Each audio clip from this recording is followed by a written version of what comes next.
Another concept that we run across in the Dzogchen teachings, particularly the Togal, are something called the lamps.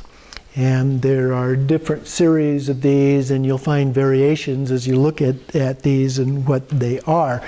So the sun, the moon, and the lamp, as in a butter lamp type thing, are considered to be outer appearances, so things that look physically outside to us. But various texts also talk about either the 4 or the 6 lamps. And these are inner appearances. In other words, both the inner and outer appearances are the nature of mind, but the lamp is, in the context, this context, is not the butter lamp or candle, but the enlightened mind, which is like a lamp. It illuminates the darkness of ignorance, if you will.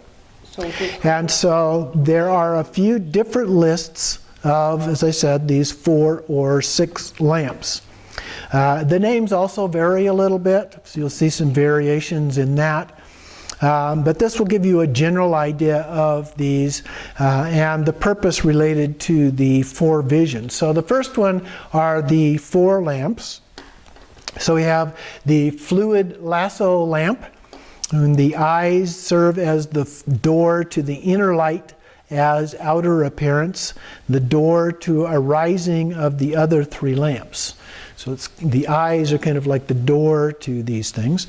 And then the lamp of pure space, we have the appearance of a dark blue sky for projection of the next 2 lamps. So it's kind of like a screen on which these others are projected. And then we have the lamp of the empty tigli. And this is colored light drops, tiglis or bindus, which form groups and grow in size. And so as we get into the 4 visions, we begin to see these appearances, and they start off usually as quite small, and then they grow and become larger and larger. And then the 4th one is the lamp of self-arisen discriminating awareness. And this one is pure non-dual awareness that arises. Okay? The 6 lamps are the lamp of the ground, the essence, nature, the compassion or Buddhahood.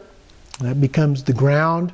Then the cheetah lamp of the flesh is the presence of the ground in the heart. Remember, the mind, heart-mind, is at the heart chakra. The lamp of the hollow crystal Kati channel is the connecting the heart to the eyes, which we've looked at before. The fluid lasso lamp, the eyes that serve as the door of the inner light as outer appearance, so the inner light projected outward through the eyes here. The lamp of the bardo of Dharmata, relating to the Togal visions, relating the Togal visions to the bardo and the possibility of enlightenment during this lifetime. So we look at these appearances occur to us as we're doing these Togal practices. That's the same thing that's going to happen when we get into this bardo. Okay? So we have the same experience. And then finally, the 6th one is the lamp of the reality itself, actual Buddhahood. So those things are representations of the inner lamps, if you will, inner appearances. And just to read you one other cite from one other source, a book called Naked Awareness says, "The eye is fluid in nature, like a lasso. It reaches out to things far away, and like a lamp, it illuminates. Therefore it is called the fluid lasso lamp. From this, the Buddha manifests in the aspect of the Vajra strands of awareness." And so we'll have these appear, we'll talk more about the Vajra strands a little bit later. But these lamps are what is said to enable us to see these visions that arise in the 4 visions that we will start with next time. But they're none other than our own mind. So it's very important to keep that in mind as we go about doing these and practicing these things.